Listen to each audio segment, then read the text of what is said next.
यही है वो कुआं जहां लोगों ने अपनी जान बचाने के लिए कूद गए थे। दोस्तों, ये है जलियांवाला बाग। यहां अंग्रेजों ने निहत्थों पर गोलियां चलाई थीं।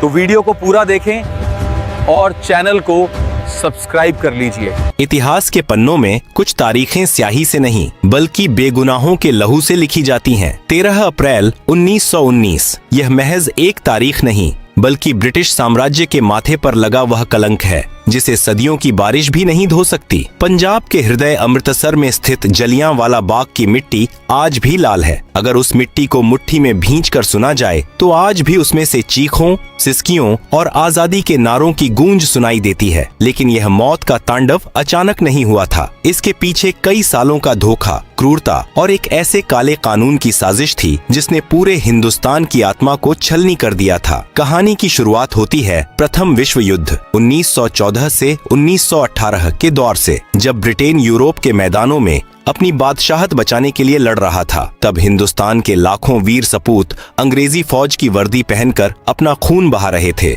भारतीयों को एक भोली सी उम्मीद थी कि युद्ध में इस असीम वफादारी और शहादत के बदले अंग्रेजी हुकूमत उन्हें आजादी की ओर ले जाने वाले कुछ अधिकार देगी। लेकिन साम्राज्यवाद की फितरत में एहसानमंदी नहीं, केवल धोखा होता है। युद्ध के दौरान ब्रिटिश सरकार ने भारत में उठ रही आजादी की आवाजों को कुचलने के लिए डिफेंस ऑफ इंडिया एक्ट 1915 लागू किया था। यह एक आपातकालीन कानून था जिसके तहत पुलिस को असीमित ताकतें दे दी गई थीं। बिना किसी वारंट के गिरफ्तारी, बिना मुकदमे के जेल, यह सब आम बात हो गई थी। भारतीयों ने इसे युद्ध के समय की मजबूरी समझकर बर्दाश्त कर लिया। लेकिन जब 1918 में युद्ध समाप्त हुआ तो अंग्रेजों ने अपना असली रंग दिखाया। आजादी या रियायत देना तो दूर, उन्होंने भारतीयों के सीने पर एक और खंजर उतार दिया, रॉलेट एक्ट। सिडनी रॉलेट की अध्यक्षता वाली समिति ने डिफेंस ऑफ इंडिया एक्ट की क्रूरताओं को स्थायी बना दिया। फरवरी 1919 में इंपीरियल लेजिस्लेटिव काउंसिल में भारतीय सदस्यों के कड़े विरोध के बावजूद इस बिल को जबरन पास कर दिया गया। यह कोई आम कानून नहीं था, यह एक ऐसा फंदा था जिसे हर हिंदुस्तानी के गले में डाल दिया गया था। इस कानून का एक ही खौफनाक नारा था, ना दलील,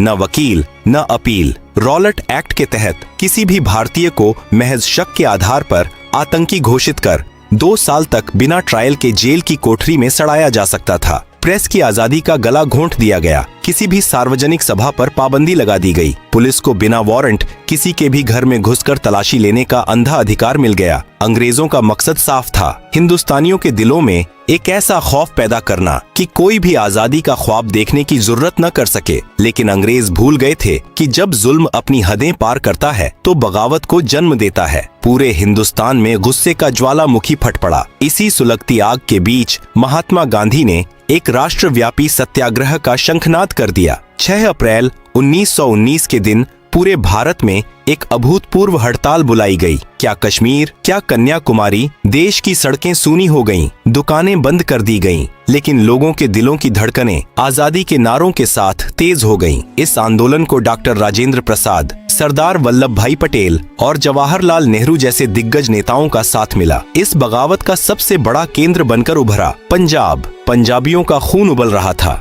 9 अप्रैल 1919 रामनवमी का पवित्र दिन था। अमृतसर की सड़कों पर एक ऐसा नजारा दिखा जिसने ब्रिटिश हुकूमत की रातों की नींद उड़ा दी। हिंदू और मुसलमान, जो अंग्रेजों की फूट डालो और राज करो की नीति का सबसे बड़ा शिकार माने जाते थे, आज एक साथ कंधे से कंधा मिलाकर चल रहे थे। मुसलमानों ने तुर्की के सैनिकों जैसे लिबास पहन रखे थे और वे हिंदुओं के साथ एक ही बर्तन से पानी पी रहे थे। यह सिर्फ एक जुलूस नहीं था, यह भारत की एकता का वह महासागर था जिसमें अंग्रेजी राज डूबने वाला था। अमृतसर में इस शांतिपूर्ण लेकिन विशाल आंदोलन का नेतृत्व कर रहे थे 2 बेहद लोकप्रिय नेता, डॉक्टर सत्यपाल और डॉक्टर सैफुद्दीन किचलू। इन दोनों नेताओं की आवाज पर अमृतसर की जनता अपनी जान छिड़कती थी। अंग्रेजों को यह हिंदू मुस्लिम एकता और इन नेताओं का बढ़ता कद किसी खौफनाक सपने जैसा लग रहा था। बौखलाई हुई अंग्रेजी हुकूमत ने कायरता का सहारा लिया। 10 अप्रैल 1919 की सुबह डिप्टी कमिश्नर ने चालाकी से डॉक्टर सत्यपाल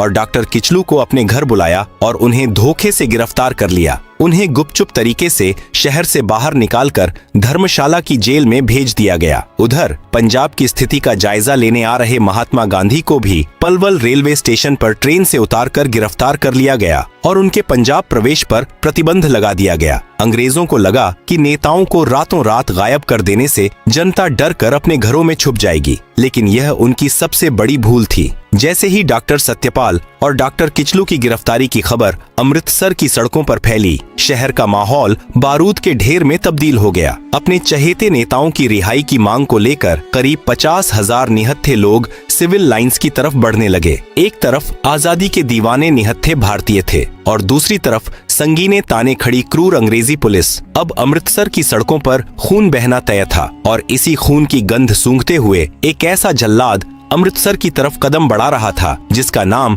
इतिहास में हमेशा के लिए नफरत का पर्याय बनने वाला था, जनरल रेजिनाल्ड डायर। 10 अप्रैल 1919 का सूरज जब अमृतसर के आसमान पर उगा तो किसी ने सपने में भी नहीं सोचा था कि यह अपने साथ खून की बारिश लेकर आया है। शहर के दो सबसे महबूब नेताओं डॉक्टर सत्यपाल और डॉक्टर सैफुद्दीन किचलू के अचानक गायब कर दिए जाने से जनता के दिलों में एक गहरा आघात लगा था। हजारों की संख्या में लोग, जिनमें महिलाएं, बुजुर्ग और युवा शामिल थे, अपने नेताओं का हाल जानने के लिए डिप्टी कमिश्नर के बंगले की तरफ कूच कर रहे थे। उनका मकसद कोई दंगा या फसाद करना नहीं था, वे बस अपने रहनुमाओं की सलामती की भीख मांग रहे थे और उन्हें आजाद करने की गुहार लगा रहे थे।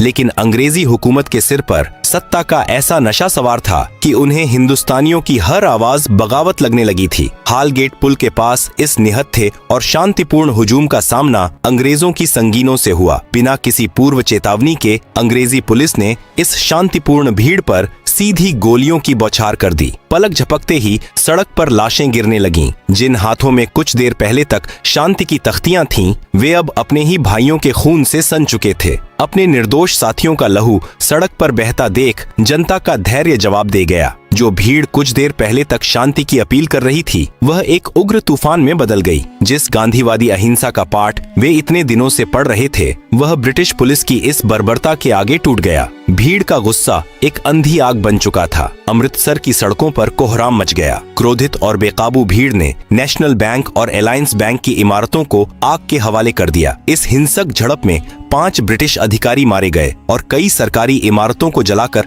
खाक कर दिया गया। लेकिन इसी दिन एक ऐसी घटना घटी जिसने अंग्रेजों के भीतर बदले की सबसे भयानक और अमानवीय आग को जन्म दिया। यह थी मार्सेला शेरवुड की घटना। मार्सेला शेरवुड नाम की एक अंग्रेज मिशनरी महिला साइकिल से एक संकरी गली से गुजर रही थी। तभी बेकाबू भीड़ ने उस पर हमला कर दिया और उसे बुरी तरह पीटा। हालांकि कुछ स्थानीय भारतीयों ने ही अपनी जान पर खेलकर उस अंग्रेज महिला को बचाया और उसे सुरक्षित स्थान पर पहुंचाया, लेकिन यह घटना ब्रिटिश हुकूमत के घमंड पर एक बहुत बड़ा प्रहार थी। गोरे अंग्रेजों के लिए यह बात असहनीय थी कि उनके पवित्र रंग पर किसी गुलाम हिंदुस्तानी ने हाथ उठाने की जुर्रत कैसे की। इसी सुलगते हुए माहौल के बीच 11 अप्रैल को जालंधर से एक खूंखार ब्रिटिश सैन्य अधिकारी को अमृतसर का नियंत्रण सौंपने के लिए बुलाया गया। यह था brigadier general Reginald Dyer. Dyer कोई आम फौजी नहीं था। वह साम्राज्यवाद के गुरूर, नस्लभेदी मानसिकता और हिंदुस्तानियों के प्रति बेइंतहा नफरत से भरा हुआ एक क्रूर इंसान था। जब उसने मार्सेला शेरवुड पर हुए हमले के बारे में सुना तो उसकी आंखों में खून उतर आया। डायर ने अमृतसर पहुंचते ही शहर को एक छावनी में तब्दील कर दिया। उसने शहर की बिजली और पानी की आपूर्ति कटवा दी। 12 अप्रैल की शाम तक उसने शहर में मुनादी करवा दी कि 4 से ज्यादा लोग एक जगह पर इकट्ठे नहीं हो सकते। यह एक तरह का अघोषित मार्शल लॉ था। लेकिन डायर की चालाकी देखिए, यह मुनादी शहर के बहुत छोटे हिस्से में की गई थी। ग्रामीण इलाकों से आने वाले किसानों और आम लोगों को इस तानाशाही फरमान की कोई भनक तक नहीं थी। डायर का इरादा सिर्फ शांति बहाल करना नहीं था, वह तो हिंदुस्तानियों को एक ऐसा खौफनाक सबक सिखाना चाहता था जिसकी गूंज आने वाली पीढ़ियों तक सुनाई दे। और फिर आई 13 अप्रैल 1919 की वह मनहूस सुबह। यह पंजाब के सबसे बड़े त्योहार बैसाखी का दिन था। सदियों से बैसाखी का यह पावन दिन खुशियों, नई फसल के कटने की उम्मीदों और भाईचारे का प्रतीक रहा था। दूर दराज के गांवों से किसान अपनी पत्नियों और छोटे छोटे बच्चों की उंगलियां थामे नए नए कपड़े पहनकर अमृतसर के स्वर्ण मंदिर में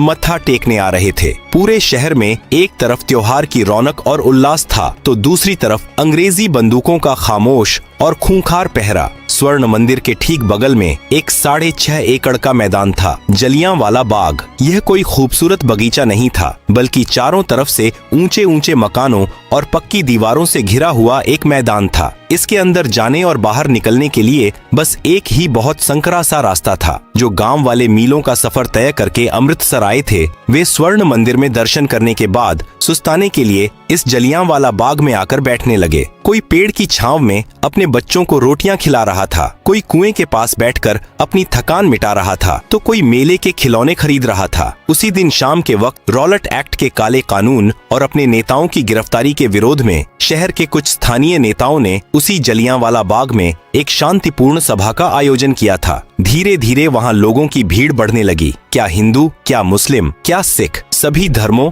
और हर उम्र के लोग उस बाग में मौजूद थे। शाम के करीब 4:30 बज रहे थे और उस मैदान में लगभग 15,000 से 20,000 लोगों का हुजूम जमा हो चुका था। एक लकड़ी के मंच पर खड़े होकर नेता शांति, एकता और देश प्रेम के भाषण दे रहे थे। हवा में आजादी की मीठी मीठी सुगबुगाहट थी। उन निहत्थे और मासूम चेहरों को इस बात का रत्ती भर भी अंदाजा नहीं था कि उनके सिरों के ऊपर आसमान में एक ब्रिटिश हवाई जहाज मंडराते हुए उनकी गिनती कर रहा है और उनकी मौत का फरमान लिख रहा है। वे नहीं जानते थे कि मौत एक खाकी वर्दी पहनकर हथियारों से लैस होकर उसी एक संकरे रास्ते से उनकी तरफ बढ़ रही है। जनरल डायर को जैसे ही इस विशाल सभा की खबर मिली, उसके चेहरे पर एक शैतानी मुस्कान तैर गई। उसे वह मौका मिल गया था जिसकी उसे तलाश थी, एक ऐसा नरसंहार करने का मौका जो ब्रिटिश ताज के आगे सिर उठाने वाले हर हिंदुस्तानी की रूह कंपा दे। उसने अपनी राइफलों को लोड करवाया और अपने 90 गोरखा और बलूच सैनिकों की टुकड़ी के साथ जलियांवाला बाग की तरफ कूच कर दिया। सूरज धीरे धीरे पश्चिम की ओर ढल रहा था। बैसाखी की उस सुनहरी शाम में जलियांवाला बाग का माहौल एक मेले जैसा था। लकड़ी के एक छोटे से मंच पर खड़े होकर एक स्थानीय नेता लोगों को आजादी, सत्य और अहिंसा का महत्व समझा रहा था। हजारों की उस भीड़ में कोई अपने बच्चे को कंधे पर बिठाकर भाषण सुन रहा था, कोई जमीन पर बैठा था, तो कुछ दूर दराज से आए थके हारे किसान पेड़ों की छांव में सुस्ता रहे थे। उस निर्दोष और निहत्थी भीड़ को इस बात का रत्ती भर भी इल्म नहीं था कि बाग के उस एकमात्र संकरे प्रवेश द्वार से मौत ने अपने कदम अंदर रख दिए हैं। शाम के करीब 5:15 बज रहे थे। जनरल रेजिनाल्ड डायर अपनी 90 सैनिकों की एक टुकड़ी, जिसमें गोरखा और बलूच रेजिमेंट के जवान शामिल थे, के साथ वहां पहुंच चुका था। बाग की तरफ जाने वाली गली इतनी तंग थी कि उसकी मशीन गन से लैस 2 बख्तरबंद गाड़ियां अंदर प्रवेश नहीं कर सकीं। डायर ने उन्हें बाहर ही छोड़ दिया और अपने सैनिकों को लेकर अंदर दाखिल हो गया। बाग में प्रवेश करते ही उसने सबसे पहला और सबसे खौफनाक काम यह किया कि उस एकमात्र निकास द्वार को अपने सैनिकों से पूरी तरह ब्लैक करवा दिया। अब वह 6.5 एकड़ का मैदान एक विशाल बूचड़खाने में तब्दील हो चुका था, जिसके अंदर 20,000 बेगुनाह हिंदुस्तानी किसी पिंजरे में कैद परिंदों की तरह फंस चुके थे। डायर के सीने में इंसानियत नाम की कोई चीज नहीं बची थी। उसने भीड़ को तितर बितर होने के लिए ना तो कोई चेतावनी दी, ना हवा में कोई हवाई फायर किया और ना ही किसी मुनादी का सहारा लिया। उसका मकसद उस भीड़ को वहां से भगाना नहीं, बल्कि उन्हें हमेशा के लिए सुलाना था। उसने एक ठंडी और बेरहम निगाह से उस अपार भीड़ को देखा और अपने सैनिकों को पोजीशन लेने का इशारा किया। अगली ही पंक्ति में खड़े 50 राइफलधारी सैनिक अपने घुटनों के बल जमीन पर बैठ गए और उन्होंने अपनी ली एनफील्ड राइफलों की ठंडी नालें उस अनजान भीड़ की तरफ तान दी। डायर के होंठ हिले और उसके मुंह से वह खौफनाक लफ्ज निकला जिसने हिंदुस्तान के इतिहास को लहूलुहान कर दिया। फायर! फायर का आदेश गूंजते ही जलियांवाला बाग गोलियों की गगनभेदी गड़गड़ाहट से दहल उठा। हवा को चीरती हुई शीशे की गर्म गोलियां सीधे हिंदुस्तानियों के सीनों में ढंसने लगीं। जो लोग कुछ सेकंड पहले तक शांति से बैठे थे, वे अचानक खून से लथपथ होकर जमीन पर गिरने लगे। कुछ ही पलों में उस बाग में एक ऐसा हाहाकार मच गया जिसकी कल्पना नरक में भी नहीं की जा सकती। लोग अपनी जान बचाने के लिए पागलों की तरह इधर उधर भागने लगे, लेकिन निकास द्वार पर तो खुद मौत बंदूक ताने खड़ी थी। डायर एक पत्थर की मूरत की तरह खड़ा यह खूनी खेल देख रहा था। यह सिर्फ एक अंधाधुंध गोलीबारी नहीं थी, बल्कि एक सोची समझी दरिंदगी थी। डायर जानबूझकर अपने सैनिकों को निर्देश दे रहा था कि गोलियां उस तरफ चलाई जाएं जहां भीड़ सबसे ज्यादा घनी है। जो लोग अपनी जान बचाने के लिए बाग की 10 फीट ऊंची पक्की दीवारों पर चढ़ने की कोशिश कर रहे थे, डायर के सैनिक उन्हें चुन चुनकर अपना निशाना बना रहे थे। दीवार फांदने की कोशिश करते युवा गोलियों का शिकार होकर धड़ाम से जमीन पर गिर रहे थे। किसी के सिर के चीथड़े उड़ गए, किसी की आंतें बाहर आ गईं, तो किसी का मासूम बच्चा उसकी गोद में ही छलनी हो गया। बैसाखी के उजले कपड़े अब गहरे लाल रंग में रंग चुके थे। जब बंदूकों की बौछार से बचने का कोई रास्ता नहीं दिखा तो बाग में मौजूद सैकड़ों लोगों ने बीचों बीच बने उस इकलौते कुएं की तरफ दौड़ लगा दी। लोगों को लगा कि शायद इस कुएं के अंदर छुपकर वे गोलियों की इस अंधी बारिश से बच जाएंगे। जान बचाने की उस खौफनाक जद्दोजहद में पुरुष, महिलाएं और बच्चे सब एक के ऊपर एक उस गहरे कुएं में छलांग लगाने लगे, लेकिन वह कुआं भी मौत का कुआं बन गया। देखते ही देखते वह कुआं इंसानी लाशों और तड़पते जिंदों से ऊपर तक भर गया। दम घुटने और कुचले जाने से वहां एक अलग ही दर्दनाक मौत ने अपना तांडव किया। बाद में जब उस कुएं से लाशें निकाली गईं, तो उसमें से 120 बेजान शरीर बाहर आए थे। पूरे 10 मिनट इतिहास के पन्नों में दर्ज ये वो 10 मिनट थे जब समय भी अपनी आंखें बंद करके खून के आंसू रो रहा था। उन 10 मिनटों में डायर के सैनिकों ने बिना रुके 1650 राउंड गोलियां दागीं। यह अंधी फायरिंग तब जाकर रुकी जब सैनिकों की गोलियां लगभग खत्म होने को आ गईं। फायरिंग थमने के बाद का नजारा और भी ज्यादा भयानक था। बाग की जमीन पूरी तरह से खून के दलदल में बदल चुकी थी। हवा में बारूद की गंध और खून की महक घुल गई थी। आधिकारिक आंकड़ों ने भले ही झूठ बोला हो, लेकिन उस दिन 1000 से ज्यादा लोग अपनी जान गंवा चुके थे और 2000 से ज्यादा लोग बुरी तरह घायल होकर उस मैदान में तड़प रहे थे। जनरल डायर उसी बर्फीली खामोशी और गुरूर के साथ अपने सैनिकों को लेकर वापस लौट गया, जैसे वह कोई बहुत बड़ा युद्ध जीत कर आया हो। उसने अपनी इंसानियत का गला घोंटते हुए किसी भी घायल को अस्पताल पहुंचाने का इंतजाम नहीं किया। शाम ढलते ही डायर ने पूरे अमृतसर शहर में सख्त कर्फ्यू लगा दिया और पानी बिजली काट दी। आदेश था कि जो भी सड़क पर दिखा उसे गोली मार दी जाएगी। वह 13 अप्रैल की रात जलियांवाला बाग के लिए कयामत की रात थी। घायल प्यास से तड़प रहे थे। पानी पानी की सिसकती आवाजें उस अंधेरे बाग में गूंज रही थीं, लेकिन उन्हें पिलाने के लिए वहां सिर्फ खून था। उसी काली और डरावनी रात में रतन देवी नाम की एक वीरांगना महिला अपने मृत पति की लाश के पास बाग में बैठी रही, हाथ में एक लकड़ी का डंडा लिए, खून की गंध सूंघकर आने वाले जंगली कुत्तों और सियारों से अपने पति के शव को नोचे जाने से बचाती रही। वो रात महज चीखों, सिसकियों और बेबसी की रात नहीं थी। उस रात